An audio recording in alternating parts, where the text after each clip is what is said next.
Imagínate los gritos, ¿eh? Imagínate, ahorita ya se desgreñaron completamente. Bien.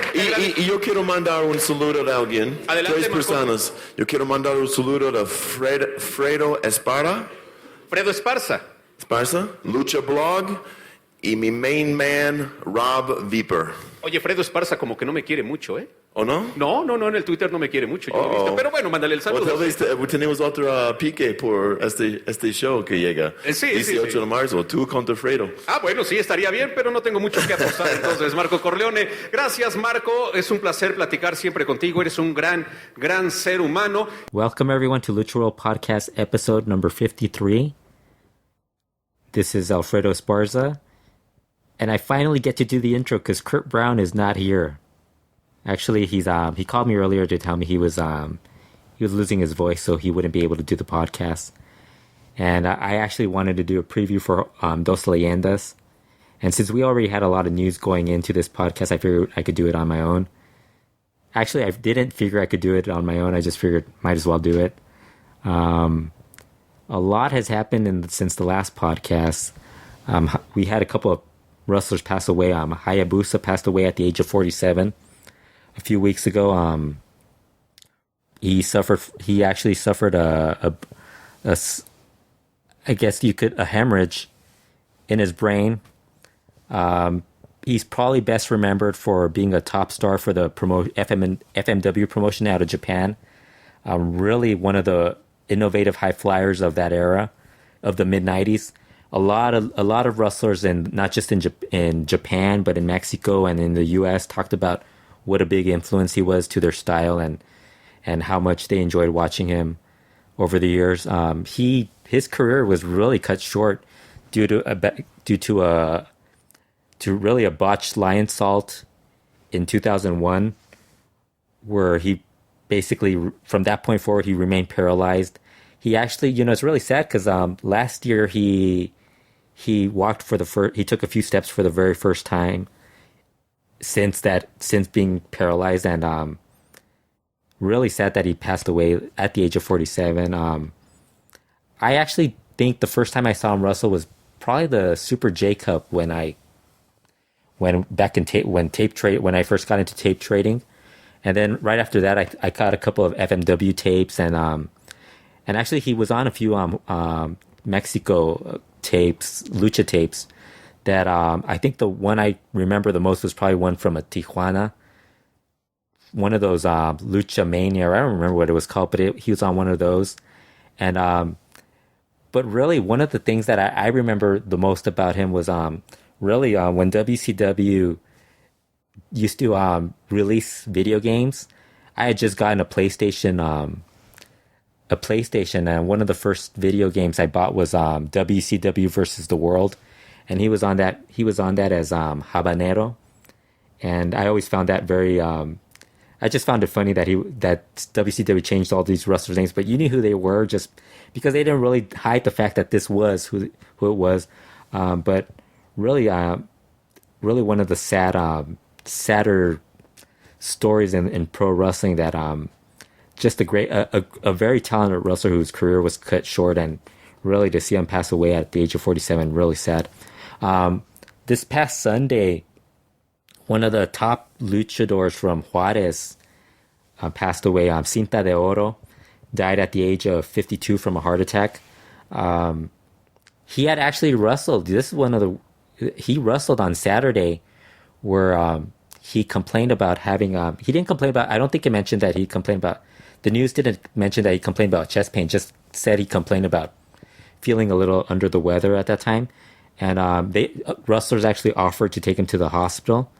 But he said he figured it was just something he was just something he was just one of those wrestlers' aches and pains.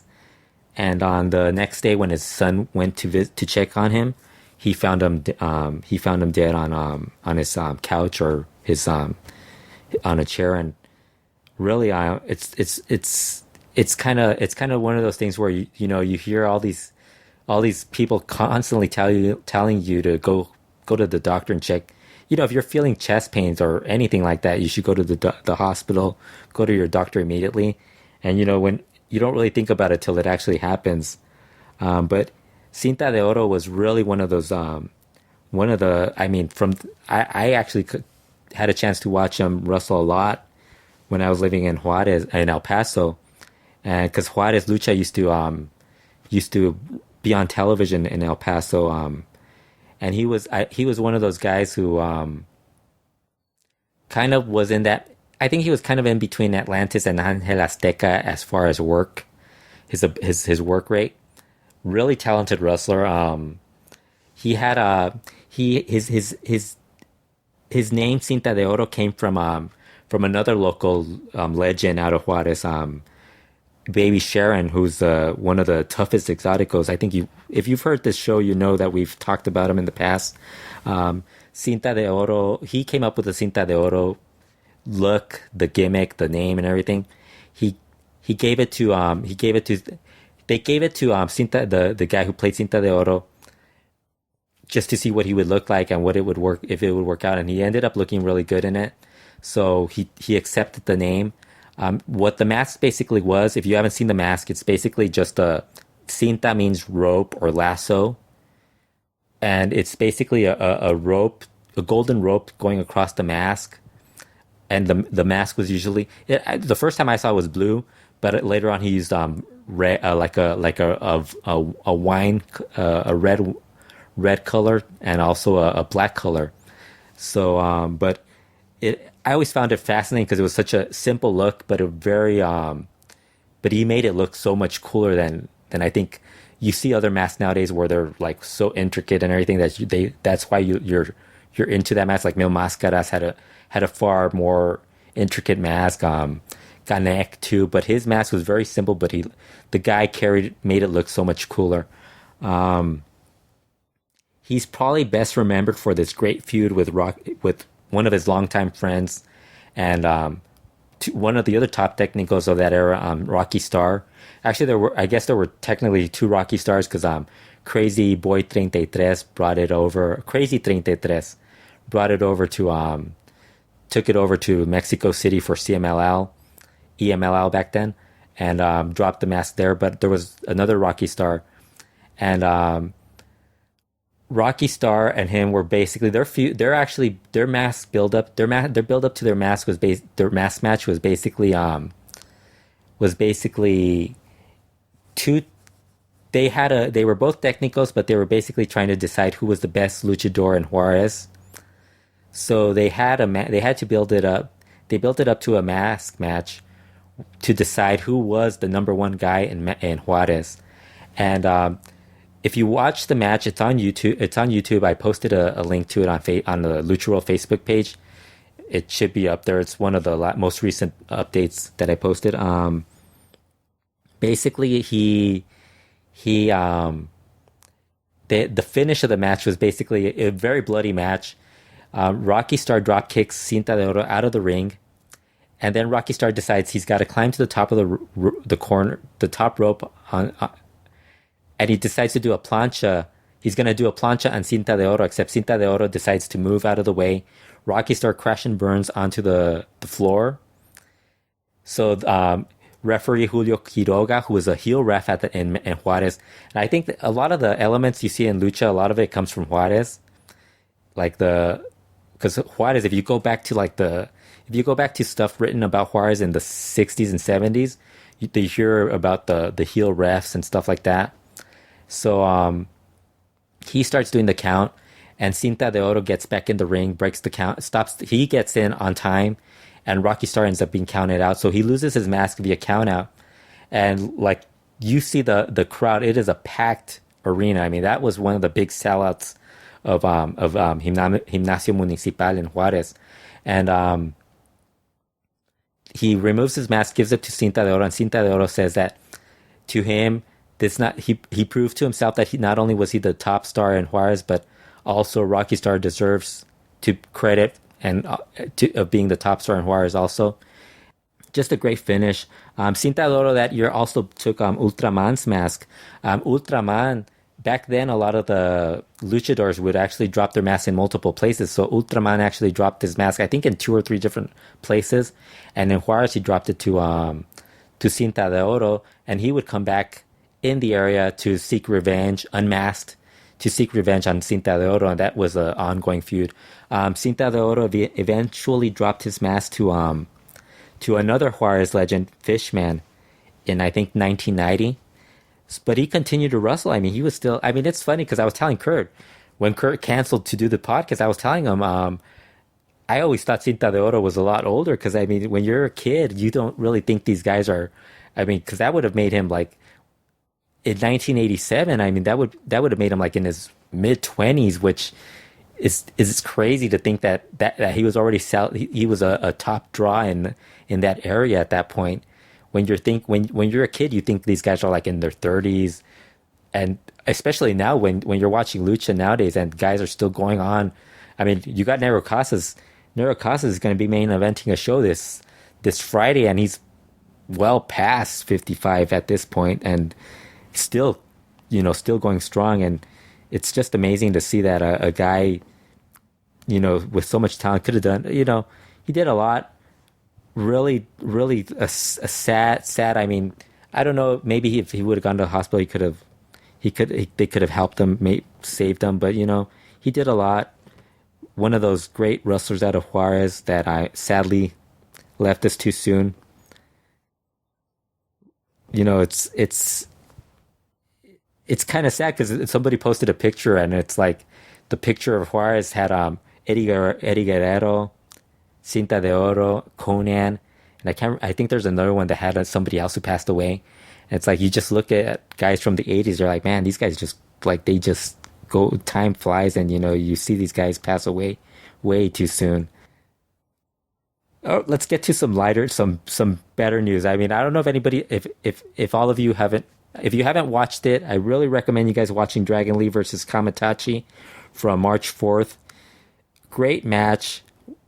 Probably right now, probably one of my top 2 or 3 picks for match of the year for 2016. I mean, really a great weekend for Dragon Lee, and because I mean, I think right after that, the Sunday after that, he had a great match with Ray Horace. Ray Horace got out of that match. I mean, he went to the hospital. That same move, the Phoenix Plex that Dragon Lee used on Kamatachi, pretty much took out Ray Horace the following on Sunday. So hopefully, I mean, everybody says he's okay. Hopefully he's okay from that. Dragon Lee looked, and Kamatachi really had a great match. I mean, this is coming off of like a couple of matches where they had this great trios match where Negro Casas, Volador Jr., and I think Gran Guerrero was on one side, and I think Stuka Jr. was on the technical side. Just a great match. That was another match 2 weeks prior to that. That was really good. Dragon Lee, I think right now he's my, I mean, if 2015 he was your pick for Wrestler of the Year, he's probably the early pick for Wrestler of the Year for 2016 also. Kamatachi's really, the other thing that happened leading up to this match was Kamatachi decided to make a bet that if he lost the match, he and the CMLL super lightweight title, he would wear a bikini and CMLL Informa. He did not uphold, he didn't keep that promise, because the following Wednesday, which was last Wednesday, Dragon Lee showed up. No Kamatachi, but Dragon Lee actually said that on his off day on Saturday, he actually bought Kamatachi a blue bikini bottom, and hopes that he will honor his bet on an upcoming CMLL Informa. I don't know if anybody's really expecting him to like honor his bet. I don't know if any of us want him to, but I think it would be funny for him if he did. Also, I think, what was it? Last Friday, Dallas La Caribeña won the CMLL World Women's title from Marcella. I thought the match was okay. It wasn't bad. It was okay. There's some people who actually started saying that kind of was a part of a deal for Negro Casas dropping his hair. But I mean, seriously, I think at this point, as Negro Casas told us in an interview, if Dallas keeps him young and healthy and happy, I think it's fine. Plus, I think Marcella had held the belt for a while. They probably need something fresh to let her be the chaser. I mean, the thing I worry about is that there's really not a lot of women in there's really not a lot of quality women in CMLL right now beyond Marcella, Amapola, and Zuxis. So that's something that they're going to have to work on. Although I don't know if a lot of people really want that to happen, but yeah, they do. If they want to keep a women's division, they got to have some talent in there. Hopefully it's not just Marcella challenging Dallas again. Then again, I don't really know if I really want to see a Dallas versus Lluvia or Dallas versus Silhouette match. Or Dallas versus Estrellita match. I don't know if I want to watch that. The other news that we got recently, Super Porky is not retiring. They could have announced this like several weeks ago, but I guess since they're doing a lot of interviews for Dos Leyendas, Super Porky mentioned that poster that was going around about him, them starting from Monterrey, from a Monterrey promoter saying that he was this was the start of a farewell tour for Porky was actually not true. He's not planning on retiring. He's actually only 53 years old, which is, like I say, these guys start so young. It's like you're thinking these guys are like a lot older, and you find out they're 50 or 53, and a lot of people are probably thinking that's pretty old. It's like, no, once you reach a certain age, you realize that's not that old. It is old, like for American wrestling, but in lucha, it's actually not that old. I mean, because there's a lot of guys who still are. I mean, I think if they retired and they were at 53, you could understand, like, oh yeah, But I mean, a lot of these guys are still around at 45. Really, wrestlers in the U.S., a lot of them pass away before they don't even get to 50. I don't know. That's something that other podcasters can discuss.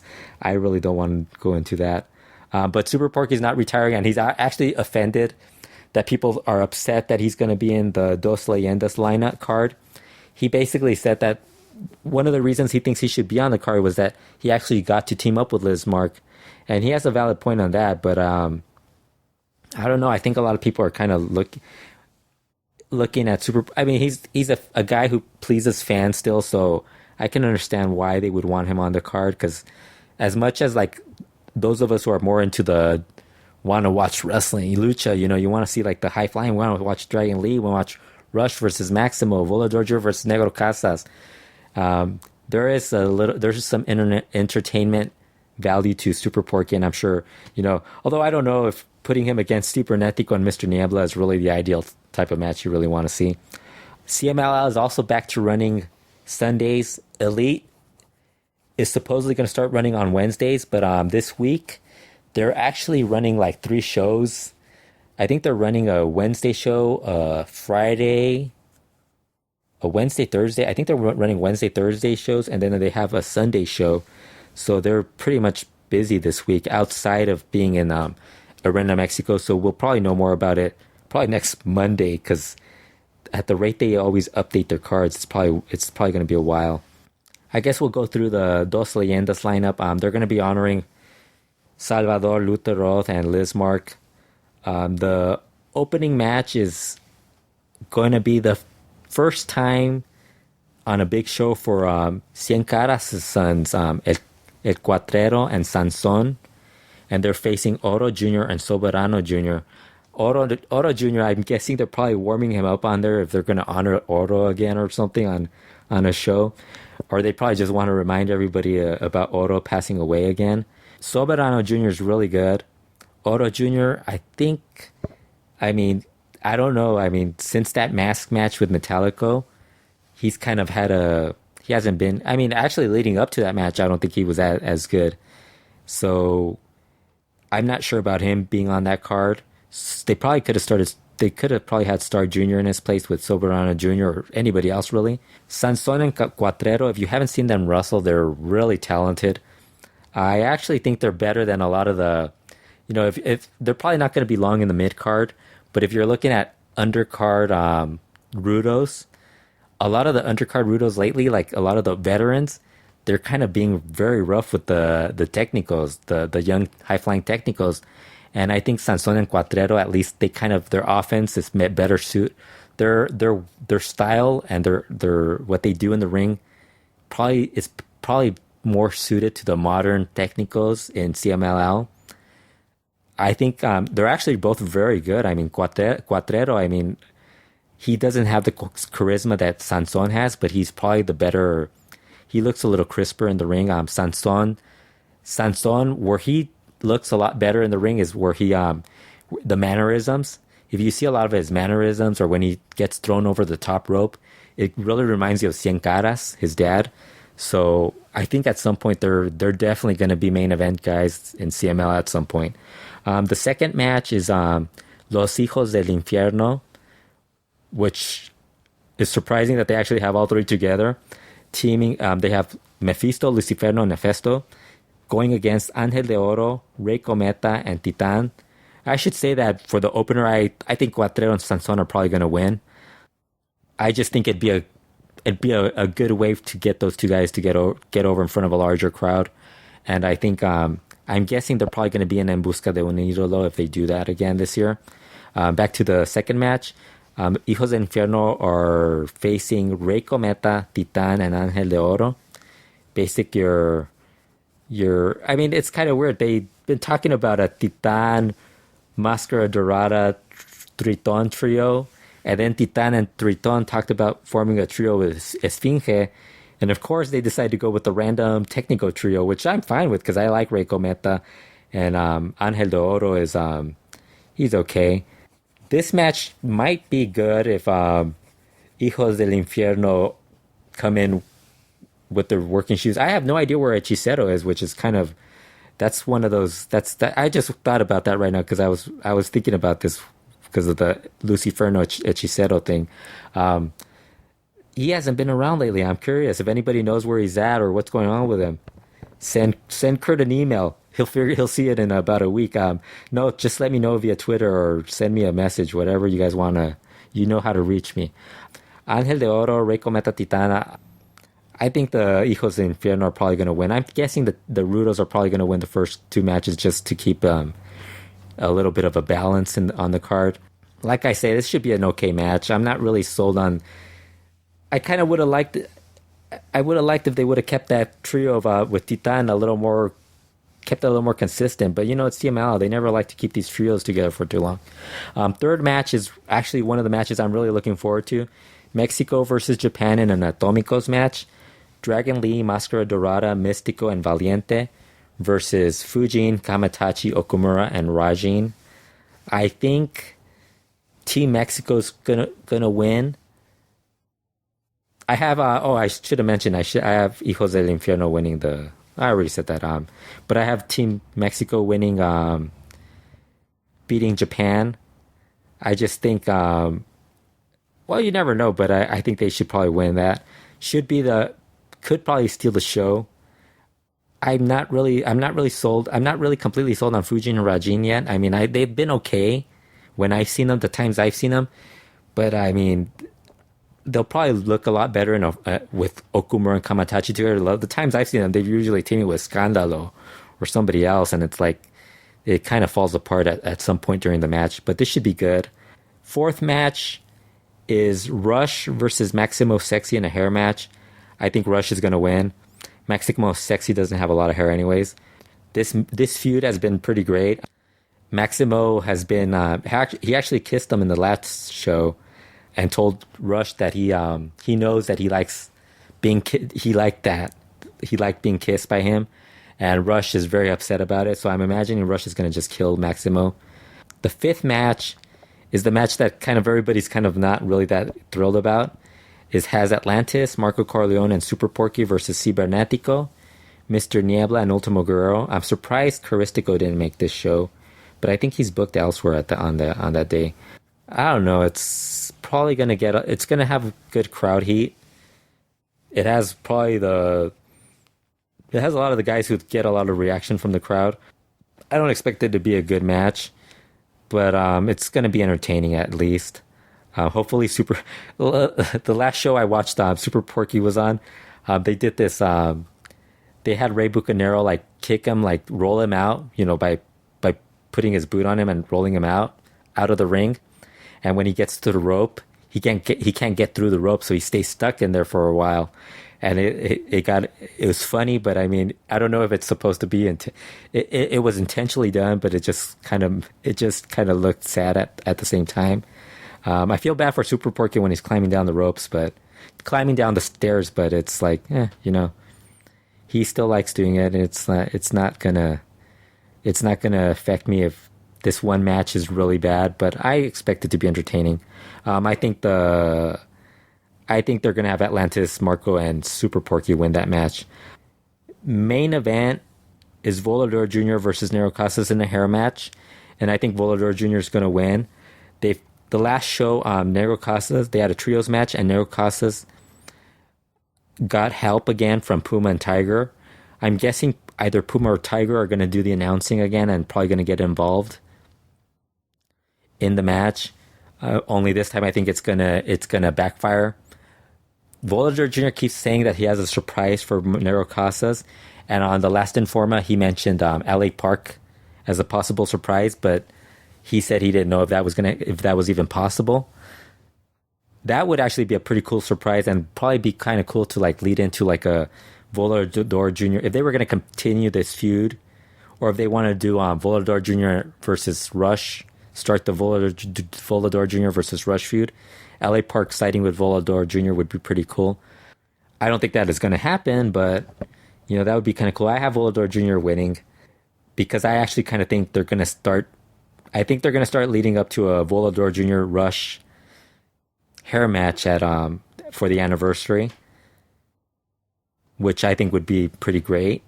I would guess that would be the main event, and then you would have like a mid card or undercard mass match, or maybe even have somebody a bigger name, bigger value as a mass match. But I'm guessing that's going to be that's probably one of my top 3 guesses for the anniversary.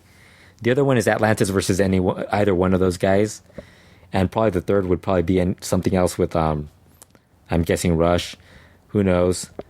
But it looks like it's actually going to be on iPay-per-view for those of you who want to order it. I actually still had credit from one of the iPay-per-views that didn't work.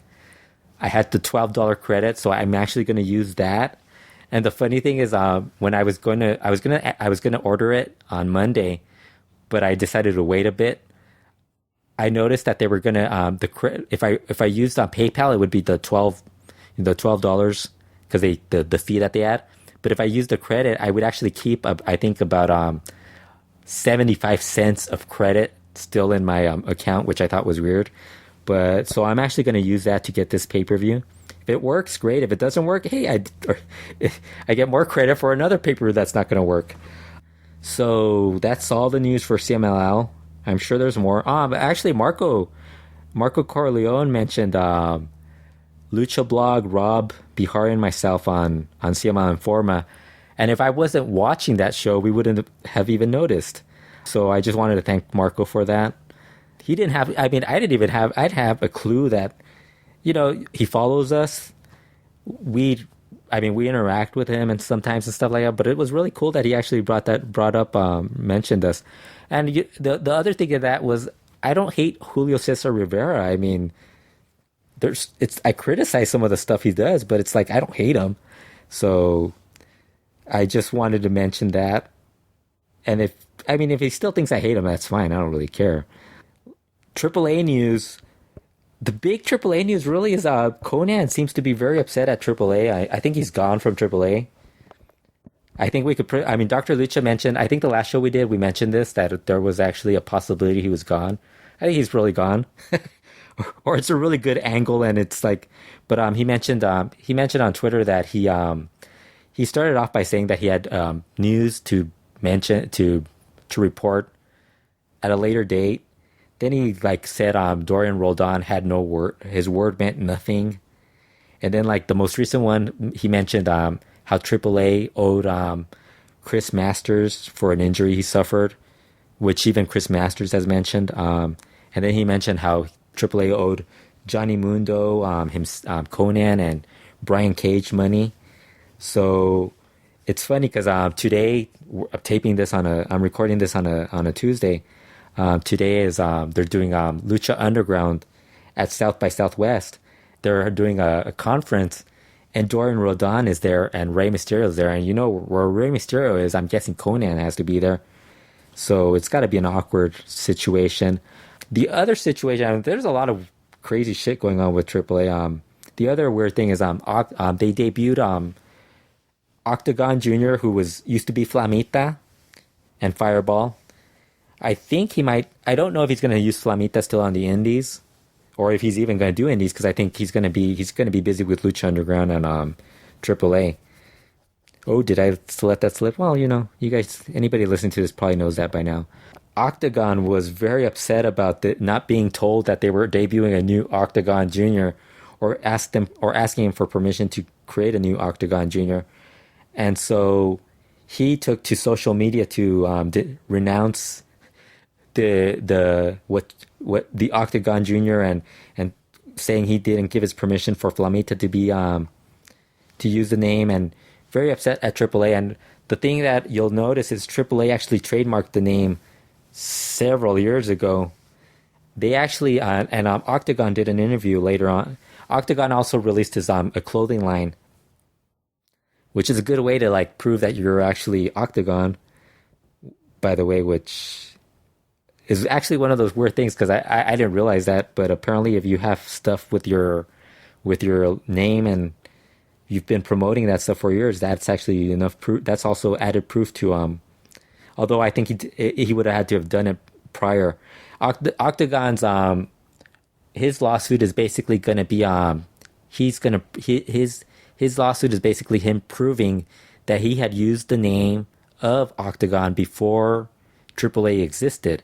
So he just has to prove that, and his belief is by proving that he actually would get the name returned to him, and no matter if AAA has the trademark, the rights to the name, it would actually go to Octagon anyways, which is actually a possibility. They actually asked Octagon he was kind of being a dick towards Flamita also. I mean, I could understand being upset about your name being used by somebody else, but Flamita I think he's in a no-win situation where he's in a new promotion. If they offer you the name, what are you going to do? Say no? I mean, you see what Pentagon Jr. has become, and Octagon Jr. I mean, they actually boot him. They booed him when he first showed up under the name at the March 4th tapings in can't remember what place that was, but they booed him, and by the end of the match, which was a really good 4-way match between Pentagon Jr., Flamita, there's a kid crying outside right now, so it's distracting. Well, actually, back to the match. Pentagon Jr., Octagon Jr. I really hope the background of a baby crying shows up on this. I'm gonna let you guys hear this for a while. This is what I have to deal with at Walnut Kills. Babies crying. Let me go look outside and tell you guys. Okay, it's just a baby crying. I didn't want to make sure there wasn't anything bad wrong out there. Basically, it was 4-way match. Hijo Fantasma, Pentagon Jr., Octagon Jr., and Phoenix. Great match. They actually started booing Octagon Jr.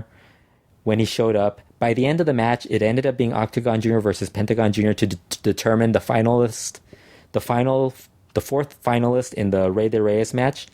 And Octagon Jr. was getting cheered by the end. But I think the one thing that it's going to be difficult is Pentagon Jr. is really popular. Despite even though he's a Rudo, he's actually very popular with the fans. I think that's probably going to be something that they're probably going to have to figure out more or less. Maybe have Octagon Jr. feud with some guy who people really are booing, or put him in situations where people are going to actually care about him. Because Pentagon Jr. right now, everybody likes him. But he did well in his debut. Cibernetico has become the voice of reason in Lucha, which is, I know people probably think, oh, yeah, how is that? He sucks in the ring, and you think about it, the way he acts as a promo guy. But they asked him about this situation, and he kind of talked about how people are blaming Flamita. He's like, it's not Flamita. Flamita's like the least person responsible in this situation. He's like, this is between AAA and Octagon. It's like, let them settle it the legal way. Flamita, I mean, if he has to go back to a name, he'll find another name. Cibernetico also kind of trashed AAA. He actually mentioned, which is kind of funny because this is going back to Konnan's situation.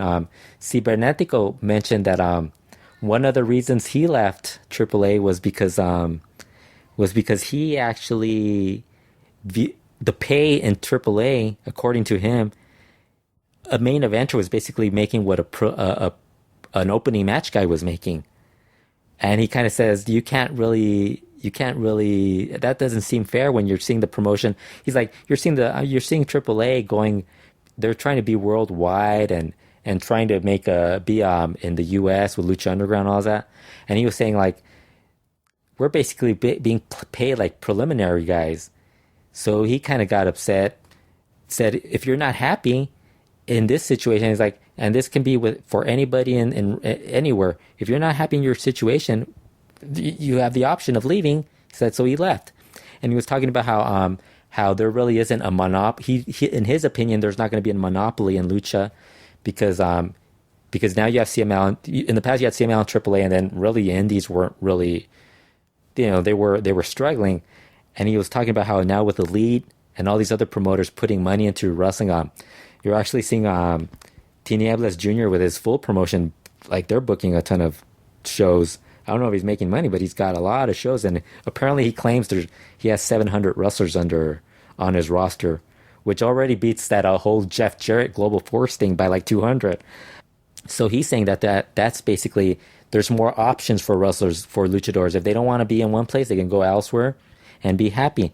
But really, the thing I'm noticing with a lot of luchadors is that they're getting the doors are opening up more for guys to come to the U.S. CMLL guys for like, I remember people always asking me, why aren't the CMLL guys getting booked in the U.S.? And I was like, they're always in the U.S. You're just not seeing them because you're not really following the lucha scene in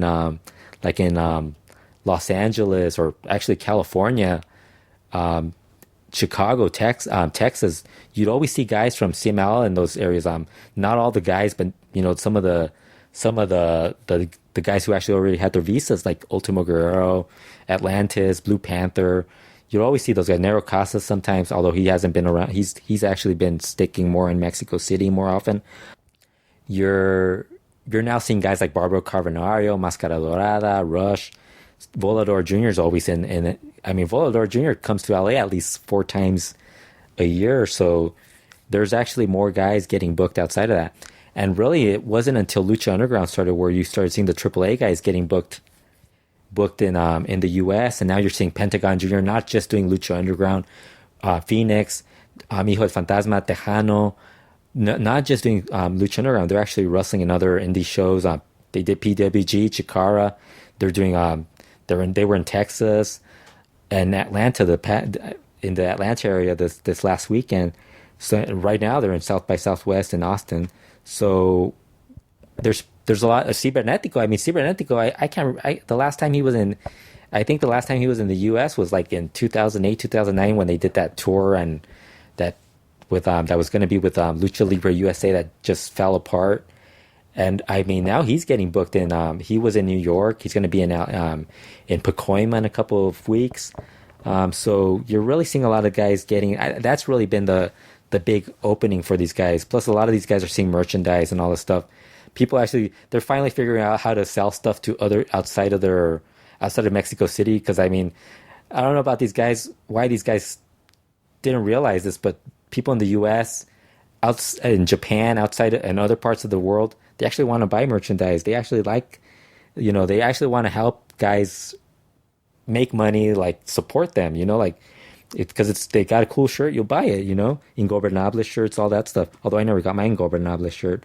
Let's get back to, there was some commemorative AAA coins that were released by AAA worked out a deal with a coin company in Mexico, and they released 3 coins featuring Psycho Clown, La Parca, and Rey Mysterio.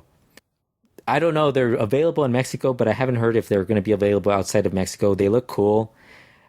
They should make them available. I think the Rey Mysterio one would probably sell very well on eBay. So I'm guessing if you live in Mexico and you really want to make some money, maybe find a friend or like if you know how to use eBay or you know how to start a little shopping cart, a shop on online. Very simple to do. You might want to buy a few and sell them that way.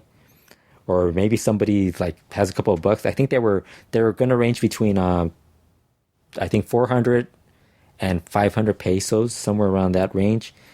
I know it was like 22 to 32 bucks when I did the currency converter. Some of the other AAA news, Garza Jr., who mentioned he wasn't gonna leave. He had no. There were rumors. There's been rumors. The Wrestling Observer mentioned that Garza Jr. and his cousin Ultimo Ninja had actually WWE had interest in them, and they were gonna have tryouts with WWE, and Garza Jr. denied those rumors. And then this past week, I think Monday, Super Lucha's posted that PW Insider actually had reported that Garza Jr. had been seen at the Performance Center in Orlando, and Super Luchas had mentioned that Ultimo Ninja might have been there as well.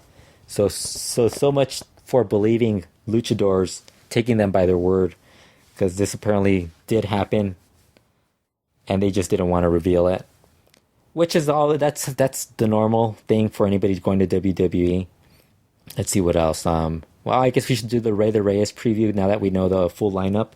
The opening match for Reyes is Relevos. Actually, it's a trios match, not a Relevos de Locura match. Actually, it is a Relevos de Locura match. The Atómicos match, the 4 versus 4. There's actually a Luchador Sorpresa.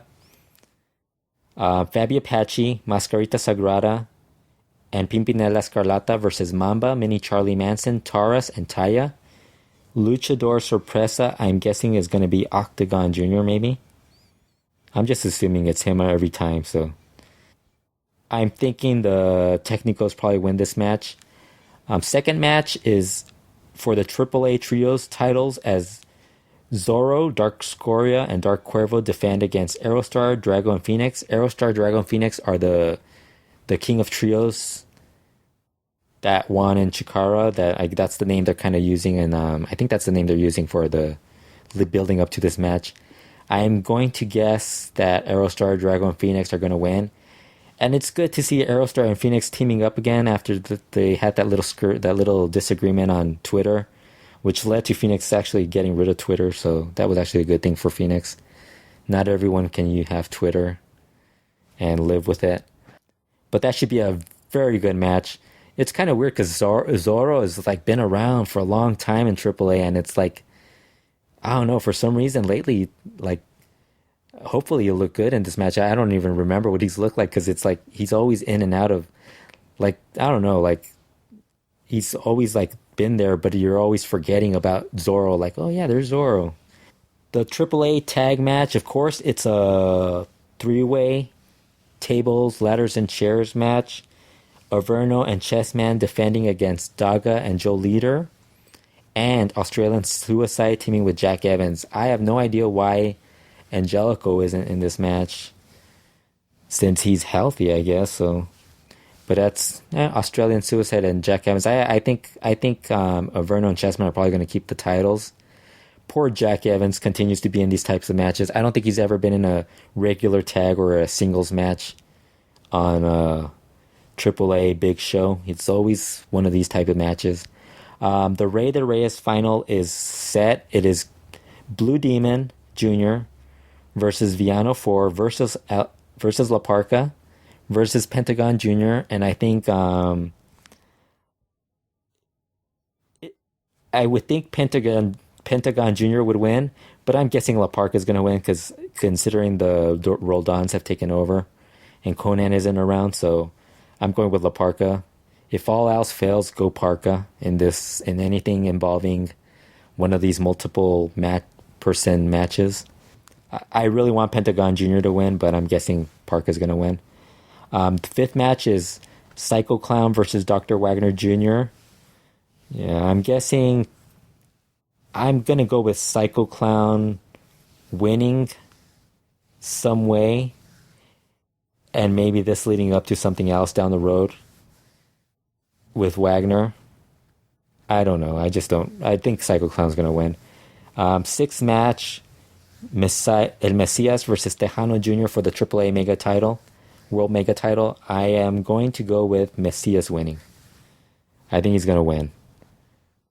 because I think that could lead up to him versus, I don't know, I think Tejano Jr.'s, although I really liked Tejano Jr.'s run as champion because that really established him. It kind of built up other guys to move up towards to take him on. But I think Macias is probably going to be the more likely guy to win. Either one, I'm surprised. I wouldn't be surprised whoever wins, but I'm going with Macias. Plus, it'd be kind of cool to have Macias and Mil Muertes both holding the belts, because this is going to make my top my Lucha World rankings, weekly rankings, totally confusing because I could probably rank both of them. I won't. I'll probably rank them all. I'll just put them both together. Let's see what else is going on. Lucha Underground, like I said, we're recording this today, and as we're recording, Lucha Underground is at the South by Southwest show. They have a show in Austin. Looks like fun. They had a Periscope showing Melissa Santos greeting the fans, and Jack Evans showing up and being a total heel, doing a great job, just offending. I think he asked some guy some weird question, and the guy couldn't figure out what the hell he was talking about. Recent good matches. Actually, the last Lucha Underground show had I think one of the better I think it's probably one of the 3 or 4 best matches that in Lucha Underground's short history. Mil Muertes versus Prince Puma and Pentagon Jr. Great match. Definitely recommend all of you watching that if you haven't. I think it was great. I mean, made Mil Muertes look like look like a badass. And even with Prince Puma and Pentagon Jr. losing, you still want them to get another rematch down the road. They were great. There was this really, I don't know, I kind of liked I was expecting to hate the Cage versus Taya match. I was expecting to hate it, but I kind of liked it. I mean, don't get me wrong. I mean, maybe it's something wrong with me, but they set up 2 tables where Taya went through the 2 tables. I mean, quite the trooper to go through those things. I'm not a big fan of her work or anything, but really surprised she did that. Johnny Mundo got involved, and this match it's kind of funny because I mentioned this on Twitter. Every time somebody complains about these intergender matches, it seems like Lucha Underground just decides to go take it up a notch and find another way to just destroy one of the women in a match. But it's not real, guys. It's actually it's wrestling. It's work. It's not. Yeah, you can't really discuss this stuff. Sometimes people take it a little too get carried away with it. It's not like a football. It's not football. It's not like a sporting event where somebody's tackling the girl, or it's actually not like a real. They're trained. They're doing spots. It's not. The Moth beat Willie Mack. Well, actually, the Mac. We finally saw Mariposa, who is actually, I don't know if you guys want me to reveal who it is, but Mariposa is a good wrestler. I'm sure most of you probably know who it is. Ivelisse got herself and Son of Havoc and Angelico a rematch for the trios titles. But as part of the deal, if they lose, they're actually out of Lucha Underground. So I'm guessing they're going to win. But I wouldn't be shocked if they lost, because you never know. I mean, being loser leaves town in Lucha Underground just means you're going to be re-gimmicked or, disappear for a couple of episodes. You never know. They could be back, do something else. I don't know. The week prior to that, they had a ladder match between King Cuerno and Phoenix. A lot of people really liked it. I kind of didn't like it just because it kind of seems like it's just moving furniture back and forth. And that's kind of what I felt like. The ladder match is just like they're moving the ladder, setting it up. I'm very impatient when it comes to those type of matches. You could, instead of placing a ladder, you could actually be spending that time beating the shit out of your opponent or doing a dive. Instead, you're moving the ladder, setting it up, making sure it doesn't fall. All this other stuff. I actually didn't. I think the ending of that match was great, but the first couple minutes were really slow for me. So I didn't really like it as much as other people did. Let's see what else is going on. Well, there's actually some news on like Trauma 2, his situation. I have no idea what's going on with that. For those who don't know, Trauma 2 was according to the newspaper Metro, his ex-girlfriend accused him of holding her against her will and basically raping her. And he denied that. And actually, in another report, he said that not only did that not happen, he and this girl they haven't really been together for that. They weren't together to that point where they actually had a relationship like she claimed they did.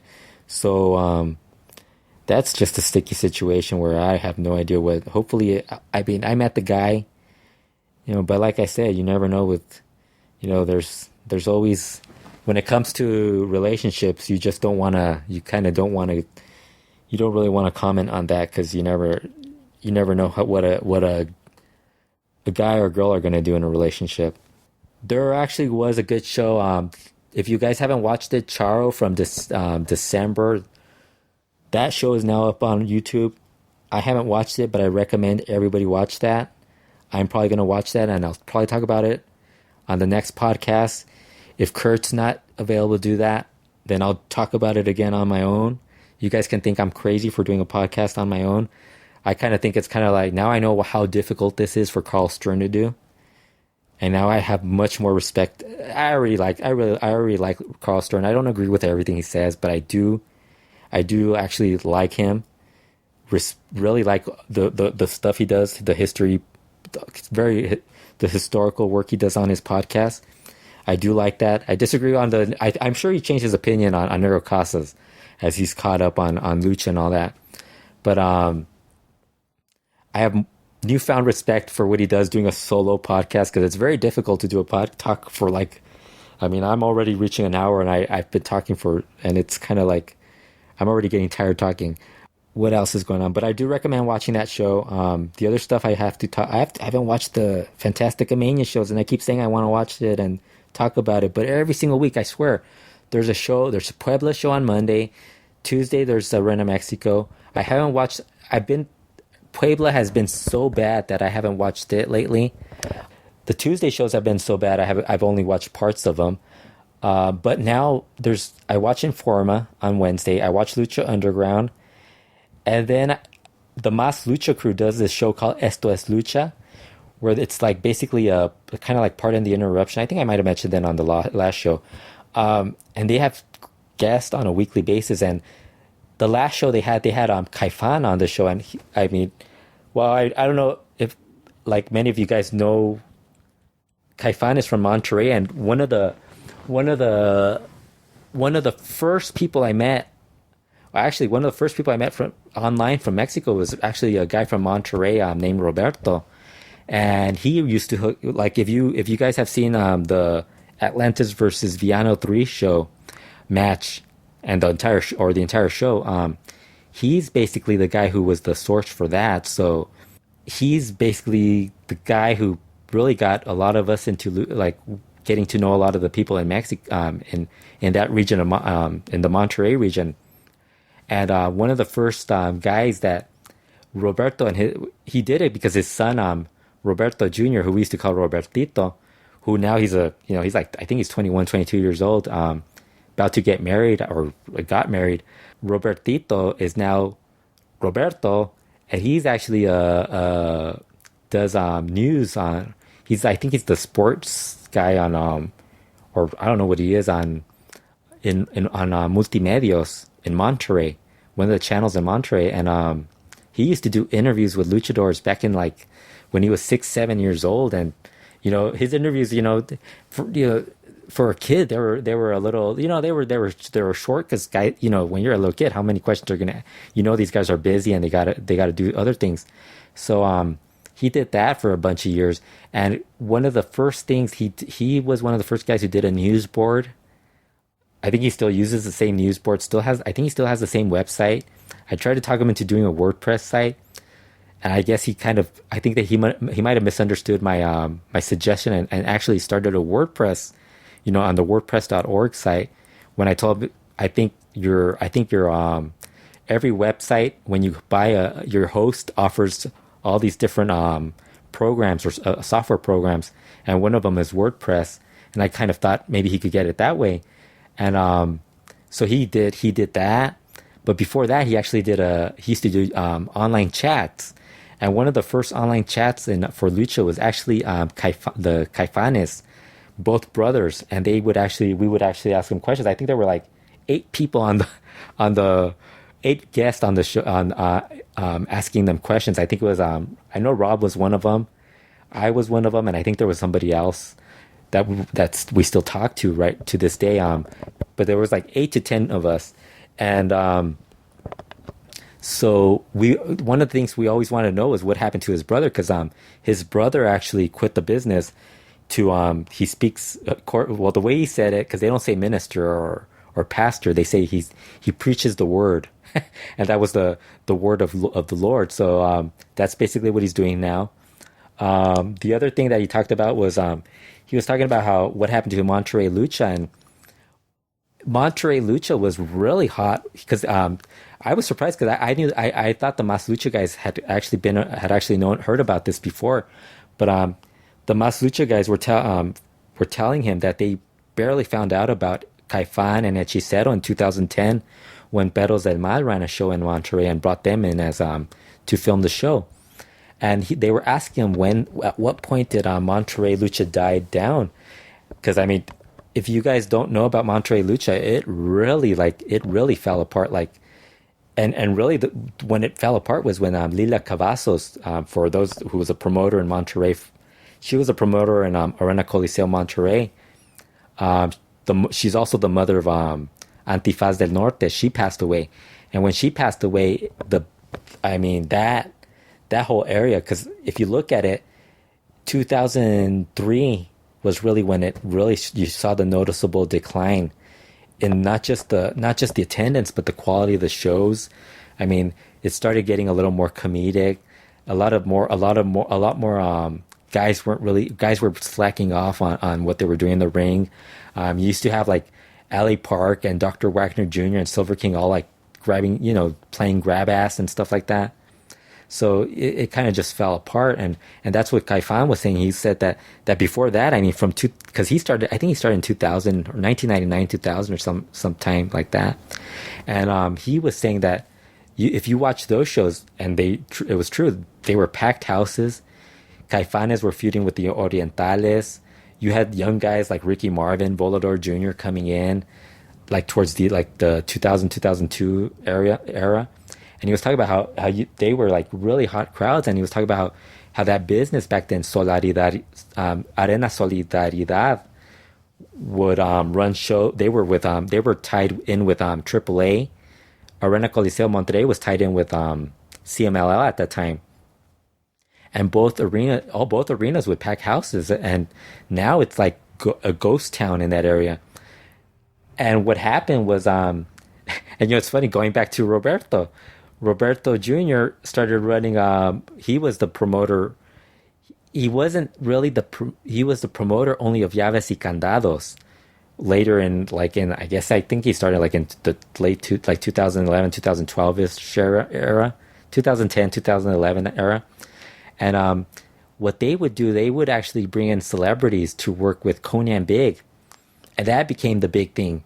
Those were the shows that would sell out. But everything else, like with the other names, like if they brought in guys, just regular wrestling shows, lucha shows, they wouldn't draw. So that just kind of killed the business. But I know Konnan used to give Roberto Jr. grief online for booking that stuff. But it really wasn't him. It's what you're told to do, because it's basically the channel. Multimedios owns Arena Coliseo de Monterrey, or has a part in that building. So that's who wants, if they want Konnan Big to work with and you had Hijo del Ninja, who most of you know now as Garza Jr. He was one of the stars of that territory and of that show, and because he was doing that show that reality show where he took off his mask. And as soon as he took off his mask, I think everybody figured, oh, he should be a guy who WWE goes after, and they actually are now. Yeah, so Caifan was talking about that, and that's one of the shows. And then I watched Friday shows.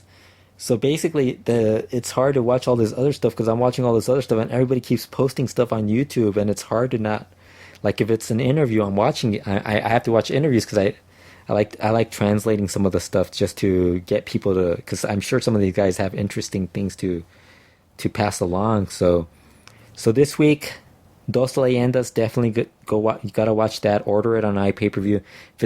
I would say order it on iPay-per-view, but I don't know if it's even gonna work. So that's up to you. I will say that I did get a credit through their internet provider. So their internet, their iPay-per-view provider that I'm going to use. What else? We don't know if the AAA Rey the Reyes is going to be on iPay-per-view yet. If we do a podcast next week, we'll probably tell you by then, but it'll probably be like on a Tuesday, so who knows? I think Rey the Reyes is on a Wednesday, so it's going to be kind of late. Keep looking. Check on the website, LuchaWorld, and check and see. We'll give you guys an update on that. What else is gonna happen? Yeah, watch the Dos Leyendas, and Charo will be back. We'll be back in, I guess, next week or the following week, depending on Kurt's schedule. If Kurt's not back, I will probably be back. So, but if you like the podcast, let Kurt know. Send Kurt an email at liger@aol.com. LYGER@aol.com. Tell Kurt, let Kurt know if you like this podcast. I don't care if you guys like the podcast or don't like the podcast. Because if I don't get any response, I assume people don't like it. If I get response, I'll assume people liked it or hated it, and then I might end up being compelled to do it again. I guess we'll be back in a few weeks. Until then, I don't know the Kurt's catchphrases, so long.